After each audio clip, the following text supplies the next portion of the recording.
Francis Bacon, from Aristotle to the Renaissance. When Sparta blockaded and defeated Athens towards the close of the 5th century BCE, political supremacy passed from the mother of Greek philosophy and art, and the vigor and independence of the Athenian mind decayed. When in 399 BCE Socrates was put to death, mentioned in Plato's Apology, the soul of Athens died with him, lingering only in his proud pupil, Plato.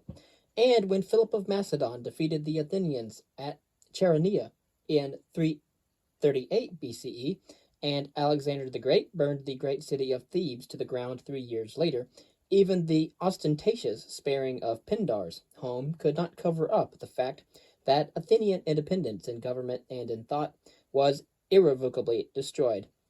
The domination of Greek philosophy by the Macedonian Aristotle mirrored the political subjection of Greece by the virile and younger peoples of the north. The death of Alexander the Great in 323 BCE quickened this process of decay. The boy emperor, barbarian though he remained after all of Aristotle's tutoring, if indeed he had been tutored by Aristotle, had yet learned to revere the rich culture of Greece, and had dreamed of spreading that culture through the Orient in the wake of his victorious armies.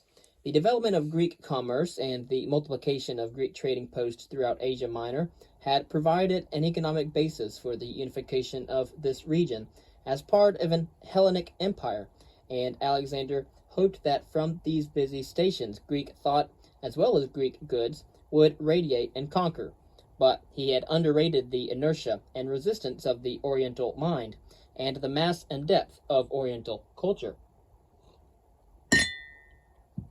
It was only a youthful fancy, after all, to suppose that so immature and unstable a civilization as that of Greece would be imposed upon a civilization immeasurably more widespread and rooted in the most venerable traditions.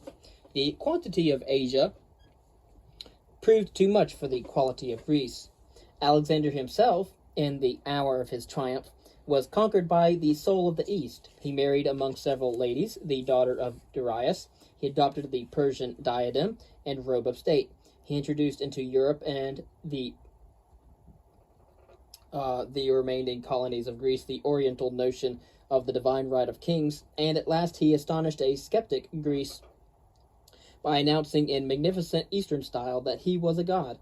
Greece laughed, and Alexander drank himself to death. The subtle infusion of an Asiatic soul into the wearied body of the master Greek was followed rapidly by the pouring of Oriental cults and faiths into Greece along those very lines of communication which the young conqueror had opened up. The broken dikes let in the ocean of Eastern thought upon the lowlands of the still adolescent European mind. The mystic and superstitious faiths which had taken root among the poorer people of Hellas were reinforced and spread about, and the Oriental spirit of apathy and resignation found a ready soil in decadent and despondent Greece. The introduction of the Stoic philosophy into Athens by the Phoenician merchant Zeno, about 310 BCE, was but one of a multitude of Oriental infiltrations. Both Stoicism and Epicureanism, the apathetic acceptance of defeat, and the effort to forget defeat in the arms of pleasure, were theories as to how one might yet be happy, though subjugated or enslaved, precisely as the pessimistic Oriental Stoicism of Schopenhauer and the despondent Epicureanism of others were in the 19th century the symbols of a shattered revolution and a broken France. Of course, not that these natural antitheses of ethical theory were quite new to Greece. One finds them in the gloomy Heraclitus and the laughing philosopher Democritus, and one sees the pupils of Socrates dividing into Cynics and Cyrenaics under the lead of Antisthenes and Aristippus, and extolling the one school apathy, the other happiness. Yet these were even the almost exotic modes of thought. Imperial Athens did not take to them, but when Greece had seen Chaeronea in blood and Thebes in ashes, it listened to Diogenes, and when the glory had departed from Athens, she was ripe for Zeno and Epicurus. Zeno built his philosophy of apatheia on a determinism which a later Stoic, Chrysippus, found it hard to distinguish from Oriental fatalism. When Zeno, who did not believe in slavery, was beating his slave for some offense, the slave pleaded in mitigation that by his master's philosophy he had been destined from all eternity to commit this fault, to which Zeno replied with the calm of a sage that on the same philosophy he Zeno, had been destined to beat him for it. As Schopenhauer deemed it useless for the individual will to fight the universal will, so the Stoic argued that philosophic indifference was the only reasonable attitude to a life in which the struggle for existence is so unfairly doomed to inevitable defeat. If victory is quite impossible, it should be scorned.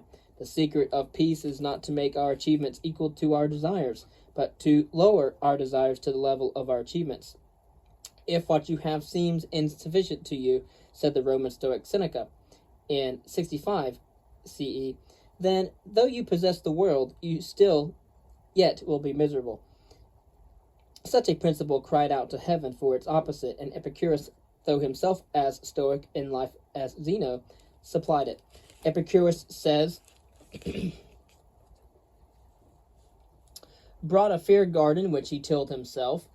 There it was he set up his school, and there he lived a gentle and agreeable life with his disciples, whom he taught as he walked and worked. He was gentle and affable to all men.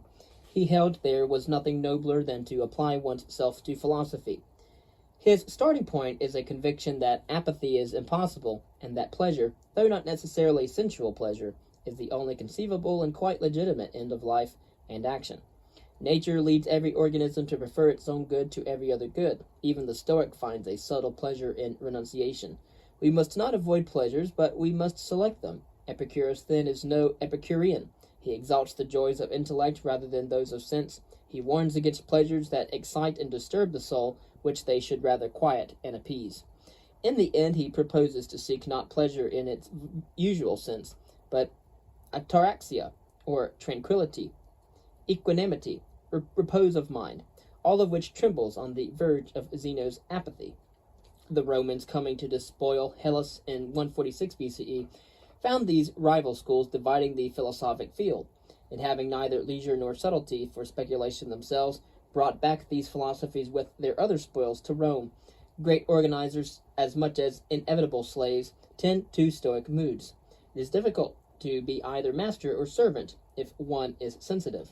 So much philosophy as Rome had was mostly of Zeno's school, whether in Marcus Aurelius, or better known as Caligula, the emperor, or in Epictetus, the slave, and even Lucretius taught Epicureanism stoically, and concluded his stern gospel of good news of pleasure by committing suicide.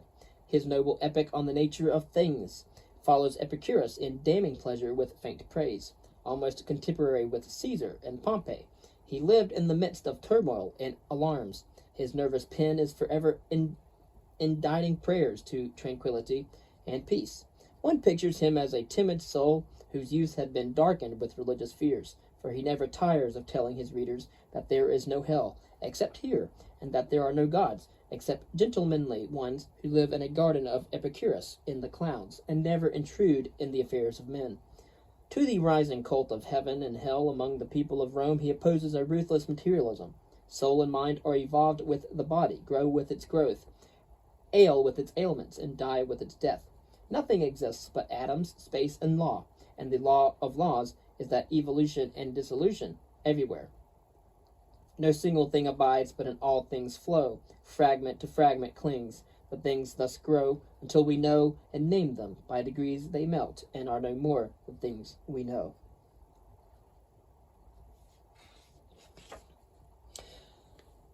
Globbed from the atoms, falling slow or swift, I see the suns, I see the systems lift. Their forms, and even the systems and their suns, shall go back slowly to the eternal drift. Thou too, O earth, shine empires, lands and seas, least with thy stars of all the galaxies. Globed from the drift like these thou too shalt go. Thou art going hour by hour, like these. Nothing abides thy seas in delicate haze. Go off, those mooned sands forsake their place, and where they are shall others seize in turn, mow with their skies of whiteness others bay. To astronomic evolution and dissolution add the origin and elimination of species. Many monsters, too. The earth of old tried to produce things of strange face and limbs, some without feet, some without hands, some without mouth, some without eyes. Every other monster of this kind earth would produce, but in vain, for nature set a ban on their increase. They could not reach the coveted flower of age, nor find food, nor be united in marriage, and many races of living things must then have died out, and been unable to beget and continue their breed. For in the case of all things which you see breathing the breath of life, either craft or courage or speed has from the beginning of its existence protected and preserved each particular species. Those to whom nature has granted none of these qualities would lie exposed as prey and booty to others, until nature brought their kind to extinction. Nations, too, like individuals, slowly grow and surely die. Some nations wax, others wane, and in a brief space the races of living things are changed, and like runners hand over the lamp of life. In the face of warfare and inevitable death, there is no wisdom but in ataraxia, to look on all things with a mind at peace. Here clearly the old pagan joy of life is gone, and an almost exotic spirit touches a broken lyre. History, which is nothing if not humorous, was never so fictitious as when she gave to this abstemious and epic pessimist the name of Epicurean. And if this is the spirit of the follower of Epicurus, imagine the exhilarating optimism of explicit Stoics like Aurelius or Epictetus. Nothing in all literature is so depressing as the dissertations of the slave, unless it be the meditations of the emperor. Seek not to have things happen as you choose them, but rather choose that they should happen as they do, and you shall live prosperously. No doubt one can in this manner dictate the future and play royal highness to the universe. Story has it that Epictetus's master, who treated him with consistent cruelty, one day took to twisting Epictetus's leg to pass the time away. "If you go on," said Epictetus calmly, "you will break my leg." The master went on, and the leg was broken. "Did I not tell you," Epictetus observed mildly, "that you would break my leg?" Yet there is a certain mystic nobility in this philosophy, as in the quiet courage of some Dostoevskian pacifist. Never in any case have I lost such a thing, but I have returned it. Is thy child dead? It is returned. Is thy wife dead? She is returned. Art thou deprived of thy estate? Is not this also returned? In such passages we feel the proximity to Christianity and its dauntless martyrs. Indeed, were not the Christian ethic of self-denial, the Christian political ideal, an almost communistic brotherhood of man, and the Christian eschatology of the final conflagration of all the world, fragments of Stoic doctrine floating on the stream of thought? In Epictetus, the Greco-Roman soul has lost its paganism and is ready for a new faith. His book had the distinction of being adopted as a religious manual by the early Christian church. But from these dissertations and Marcus Aurelius's meditations, there is but a step to the imitation of Christ. Meanwhile, the historical background was melting into newer scenes. There is a remarkable passage in Lucretius, which describes the decay of agriculture in the Roman state, and attributes it to the exhaustion of the soil. Whatever the cause, the wealth of Rome passed into poverty, the organization into disintegration, the power and pride into decadence and apathy. Cities faded back into the undistinguished hinterland. The roads fell into disrepair and no longer hummed with trade. The small families of the educated Romans were outbred by the vigorous and untutored German stock that crept year after year across the frontier. Pagan culture yielded to Oriental cults, and almost imperceptibly the empire passed into the papacy. The church, supported in its earlier centuries by the emperors whose powers it gradually absorbed, grew rapidly in numbers, wealth, and range and influence. By the 13th century, however, it owed 1/3 of the soil of Europe, and its coffers bulged with donations of rich and poor. For 1,000 years it united, with the magic of an unvarying creed, most of the peoples of a continent. Never before or since was organization so widespread or so pacific. But this unity demanded, as the Church thought, a common faith exalted by supernatural sanctions beyond the changes and corrosions of time. Therefore dogma, definite and defined, was cast like a shell over the adolescent mind of medieval Europe. It was within this shell that scholastic philosophy moved narrowly from faith to reason, and then back again. In a baffling circuit of uncriticized assumptions and preordained conclusions, in the 13th century all Christendom was startled and stimulated by Arabic and Jewish translations of Aristotle, but the power of the church was still adequate to secure, through Thomas Aquinas and others, the transmogrification of Aristotle into a medieval theologian. The result was subtlety, but not wisdom. The wit and mind of man, as Francis Bacon put it, if it work upon the matter, work according to the stuff, and is limited thereby, but if it work upon itself, as the spider works his web, then it is endless, and brings forth indeed cobwebs of learning, admirable for the fineness of thread and work, but of no substance or profit. Sooner or later the intellect of Europe would burst out of this shell. After 1,000 years of tillage, the soil bloomed again. Goods were multiplied into a surplus that compelled trade, and trade, its crossroads, built again great cities wherein man might cooperate to nourish culture and rebuild civilization. The Crusades opened the routes to the East and let in a stream of luxuries and heresies that doomed aestheticism and dogma. Paper now came cheaply from Egypt, replacing the costly parchment that had made learning the monopoly of priests. Printing, which had long awaited an inexpensive medium, broke out like a liberated explosive and spread its destructive and clarifying influence everywhere. Brave mariners, armed now with compasses, ventured out into the wilderness of the sea and conquered man's ignorance of the earth. Patient observers, armed with telescopes, ventured out beyond the confines of dogma and conquered man's ignorance of the sky. Here and there, in universities and monasteries and hidden retreats, men ceased to dispute and began to search. Deviously, out of the effort to change baser metal into gold, alchemy was transmuted into chemistry. Out of astrology, men groped their way with timid boldness to astronomy. And out of the tables and fables of speaking animals came the science of zoology. The awakening began with Roger Bacon in 1294. It grew with the limitless Leonardo from 1452 to 1519. It reached with fullness in the astronomy of Copernicus in 1473 to 1543, and Galileo 1564 to 1642, in the researches of Gilbert in 1544 to 1603, a magnetism and electricity of Vesalius 1514 to 1564, in anatomy, and of Harvey 1578 to 1657, on the circulation of the blood. As knowledge grew between the 15th and 16th century, fear decreased. Men thought less of worshipping the unknown and the gods, and more of overcoming it. Every vital spirit was lifted up with a new confidence. Barriers were broken down. There was no bound now to what man might do. But that little vessels, like the celestial bodies, should sail around the whole globe, is the happiness of our age. These times may justly use plus ultra, more beyond, where the ancients used non plus ultra. It was an age of achievement, hope, and vigor, of new beginnings and enterprises in every field. An age that waited for a voice, some synthetic soul to sum up its spirit and resolve. It was Sir Francis Bacon, the most powerful mind of modern times, who rang the bell that called the wits together and announced that Europe had come of age. The political career of Francis Bacon.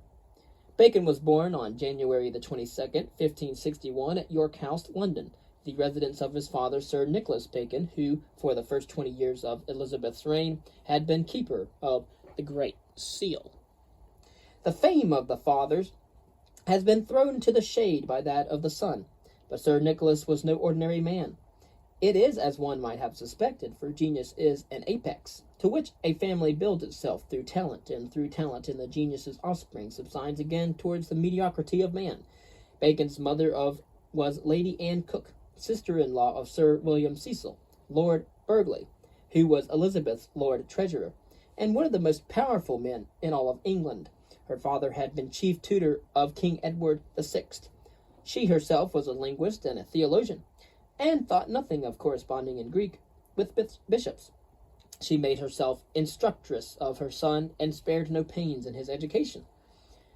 But the real nurse of Bacon's greatness was Elizabethan England, the greatest age of the most powerful of modern nations. The discovery of America had diverted trade from the Mediterranean to the Atlantic, had raised the Atlantic nations, Spain and France and Holland and England, to that commercial and financial supremacy which had been Italy's when half of Europe had made her its port of entry and exit in the Eastern trade.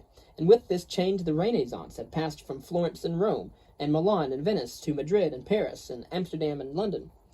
After the destruction of the Spanish naval power in 1588, the commerce of England spread over every sea. Her towns throve with domestic industry. Her sailors circumnavigated the globe, and her captains won America. Her literature blossomed into Spenser's poetry and Sidney's prose. Her stage throbbed with the dramas of Shakespeare and Marlowe, and 100 vigorous pens. No man could fail to flourish in such a time and country if there was seed in him at all. At the age of 12, Bacon was sent to Trinity College in Cambridge. He stayed there 3 years, and left it with a strong dislike of its text and methods, a confirmed hostility to the cult of Aristotle, and a resolve to set philosophy into a more fertile path, to turn it from scholastic disputation to the illumination and increase of human good. Though still a lad of 16, he was offered an appointment to the staff of the English ambassador in France, and after careful casting up of pros and cons, he accepted. In the proem to the Interpretation of Nature, he discussed this fateful decision that turned him from philosophy to politics. It is an indispensable passage. I must quote it. Whereas I believed myself born for the service of mankind, and reckoned the care of the commonwealth to be among those duties that are of public right, open to all alike, even as the waters and the air, I therefore asked myself what could most advantage mankind, and for the performance of what tasks I seemed to be shaped by nature. But when I searched, I found no work so meritorious as the discovery and development of the arts and inventions that tend to civilize the life of man. Above all, if any man could succeed, not merely in bringing to light just some one particular invention, how useful, but in kindling in nature a luminary, which would, at its first rising, shed some light on the present limits and borders of human discoveries, and which afterwards, as it rose still higher and higher, would reveal and bring into a clear view every nook and cranny of darkness. It seemed to me that such a discoverer would deserve to be called the true extender of the kingdom of man over the universe, the champion of human liberty, and the exterminator of the necessities that now keep men in bondage. Moreover, I found in my own nature a special adaptation for the contemplation of truth, for I had a mind at once versatile enough for that most important object, I mean the recognition of similitudes, at the same time sufficiently steady and concentrated for the observation of subtle shades of difference. I possessed a passion for research, a power of suspending judgment with patience, of meditating with pleasure, of assenting with caution, of correcting false impressions with readiness, and of arranging my thoughts with scrupulous pains. I had no hankering after novelty, no blind admiration for antiquity. Imposure in every shape I utterly detested. For all these reasons I considered that my nature and disposition had as it were a kind of kinship and connection with truth. But my birth, my rearing, and education had all pointed not toward philosophy, but toward politics. I had been, as it were, imbued in politics from childhood, and as is not unfrequently the case with young men, I was sometimes shaken in my mind by opinions. I also thought that my duty towards my country had special claims upon me, such as would not be urged by other duties of life. Lastly, I conceived the hope that if I held some honorable office in the state, I might have secure helps and supports to aid my labors, with a view to the accomplishment of my destined task. With these motives I applied myself to politics. Sir Francis Bacon's father died suddenly in the year 1579. He had intended to provide Francis with an estate, but death overreached his plans, and the young diplomat called hurriedly to London saw himself at the age of 18 fatherless and penniless. He had become accustomed to the most of the luxuries of the age, and he found it hard to reconcile himself now to a forced simplicity of life. He took up the practice of law, while he opportuned his influential relatives to advance him to some political office which would liberate him from economic worry. His almost begging letters had small results, considering the grace and vigor of their style, and the proved ability of their author. Perhaps it was because Bacon did not undertake this ability, and looked upon position as his due, that many failed to make the desired response, and perhaps also these letters protested too much the past, present, and future loyalty of the writer to the honorable lord, In politics, as in love, it does not do to give one's self wholly. One should at all times give, but at no time all. Gratitude is nourished with expectation. Eventually, Bacon climbed without being lifted from above, but every step cost him many years. In 1583, he was elected to Parliament and his constituents liked him so well that they returned him to his seat in election after election. He had a terse and vivid eloquence in debate, and was an orator without oratory. No man ever spoke more neatly, more compressedly, more weightily, or suffered less emptiness, less idleness in what he uttered. No member of his speech but consisted of its own graces. His hearers could not cough or look aside from him without loss. He commanded where he spoke. No man had their affections more in his power. The fear of every man that heard him was lest that he should make an end. Inviolable orator! One powerful friend was generous to him, that handsome Earl of Essex, whom Elizabeth loved unsuccessfully and so learned to hate. In 1595, Essex, to atone for his failure in securing a political post for Bacon, presented him with a petty and pretty estate at Twickenham. It was a magnificent gift, which one might presume would bind Bacon to Essex for life, but it did not. A few years after, Essex originated a conspiracy to imprison Elizabeth and select her successor to the throne. Bacon wrote letter after letter and persisted. Bacon warned him that he would put loyalty to his queen above even gratitude to his friend. Essex made his effort, failed, and was arrested. Bacon pled with the queen in his behalf so incessantly that at last she bade him speak of any other subject. When Essex, temporarily freed, gathered arms and forces about him, marched into London, and tried to rouse its populace to revolution, Bacon turned against him angrily. Meanwhile, he had been given a place in the prosecuting office of the realm, and when Essex, again arrested, was tried for treason, Bacon took active part in the prosecution of the man who had been his unstinting friend. Essex was found guilty and was put to death. Bacon's part in the trial made him for a while unpopular, and from this time on he lived in the midst of enemies watching for a chance to destroy him. His insatiable ambition left him no rest. He was ever discontent, and always a year or so ahead of his income. He was lavish in his expenditures. Display was to him a part of policy. When at the age of 45 he married, the pompous and costly ceremony made a great gap in the dowry which had constituted one of the lady's attractions. In 1598 he was arrested for debt. Nevertheless, he continued to advance. His varied ability and almost endless knowledge made him a valuable member of every important committee. Gradually higher offices were opened to him, and in 1606 he was made Solicitor General. In 1613 he became Attorney General. In 1618, at the age of 57, he was at last Lord Chancellor. The Essays. His elevation seemed to realize Plato's dream of a philosopher king. For step by step, with his climb to political power, Bacon had been mounting the summits of philosophy. It is almost incredible that the vast learning and literary achievements of this man were but the incidents and diversions of a turbulent political career. It was his motto that one lived best by the hidden life. Bene vixit qui bene latuit. He could not quite make up his mind whether he liked more the contemplative or the active life. His hope was to be philosopher and statesman, too, like Seneca, though he suspected that this double direction of his life would shorten his reach and lessen his attainment.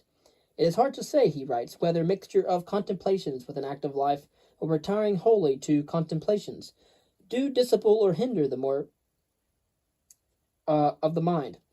He felt that studies could not be either end or wisdom in themselves, and that knowledge unapplied in action was a pale academic vanity. To spend too much time in studies is sloth. To use them too much for ornament is affectation. To make judgment wholly by their rules is the humor of a scholar. Crafty men condemn studies, simple men admire them, and wise men use them. For they teach not their own use, but that is a wisdom without them, and above them, won by observation. Here is a new note which marks the end of scholasticism, i.e. the divorce of knowledge from use and observation, and places that emphasis on experience and results which distinguishes English philosophy and culminates in pragmatism. Not that Bacon for a moment ceased to love books and meditation. In words reminiscent of Socrates, he writes, quote, "Without philosophy I care not to live," end quote. And he describes himself as, after all, quote, "a man naturally fitted rather for literature than for anything else, and born by some destiny against the inclination of his genius, i.e. character, into active life," end quote. Almost his first publication was called The Praise of Knowledge in 1592. Its enthusiasm for philosophy compels quotation.